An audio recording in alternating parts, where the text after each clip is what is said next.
Hi everyone, it's Katie and I'm here today to share with you my very first deck purchase of 2016. I mentioned in one of my videos earlier in the year that I was planning to buy just 8 decks this year, one for each of the Sabbats. My very first deck arrived today and I am really excited about it. It is a secondhand out of print deck and it is one that can be a little bit hard to find and a little bit expensive. However, as I'm not a collector, I'm not fussy about, that they come in boxes or really the condition of them. As long as they're usable and they're still decent condition, I'm not too fussy. So I was able to get this deck at basically the cost of, a self-published deck that you get now, which I was really happy about because this is a deck that I've been eyeing off for quite a while. And it is the Royal Fez Moroccan Tarot.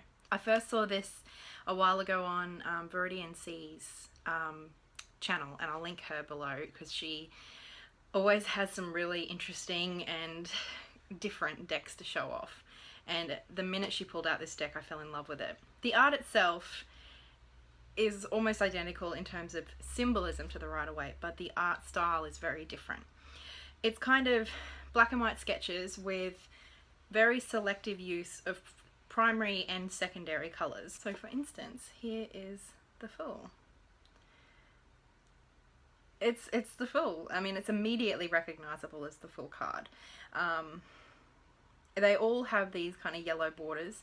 The borders of the mages are slightly more pronounced than the borders in the minors. I just think this deck is amazing. And obviously because it is so close and similar to the Rider-Waite, it's very easy to read. But because it's so different, it adds that element of interest and of course its own voice. And I've not really seen anything quite like it before. I think it's just really different and interesting. The deck that I purchased didn't come with a box, a little white booklet, anything. It's just the deck. So I'm not really sure what sort of booklet it would have come with, if it did at all. And whilst I do have a number of decks, like 40 or so decks at the moment, I don't consider myself a collector. Not in the sense that I collect decks based on any value they have other than the value they have to me reading them, if that makes sense. I don't care if it's a first edition as opposed to a second edition if there's no difference in the artwork or whatever. I don't care if it's in pristine condition as long as I can use it and enjoy it. I don't care that it doesn't come with the box.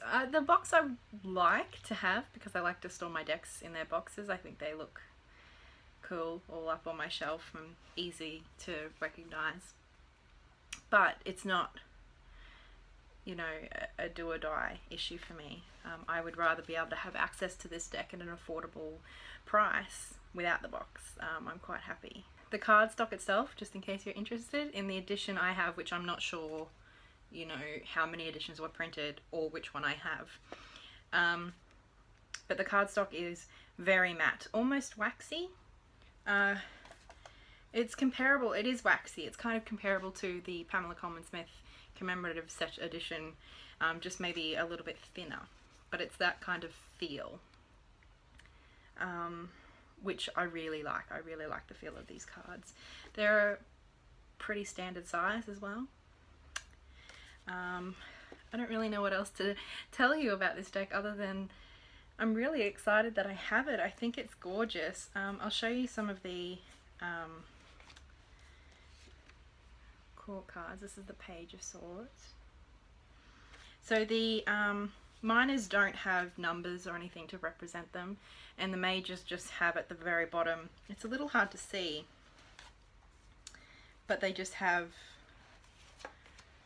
the number at the very bottom in the middle of that border. So that's the only identification on the cards themselves that you have. The minors don't have anything, but they're very, very, very easy to distinguish, obviously, being so traditional. Ace of Cups is rather pretty. The Ace of Cups is always a pretty card, isn't it? You guys know that the Queen of Wands is one of my favourite cards. It's interesting that the wands are actually like the greenest suit. out of all of them. So yeah, I just wanted to share with you my very first deck purchase of 2016, and I was starting to kind of feel a little bit resentful about this idea of only limiting myself to 8 decks this year. But when this one arrived and, you know, it kind of sunk in that I wouldn't have spent the money on this one if I wasn't engaging in this challenge, if I wasn't really being selective about the decks that I was bringing into my life, I wouldn't have been able to A, justify in terms of money this deck, and B, probably wouldn't have just felt comfortable.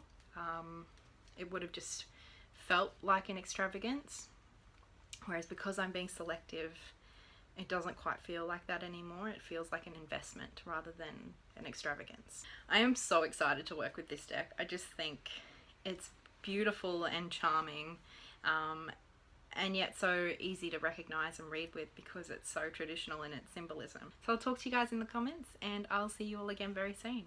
Much love. Bye.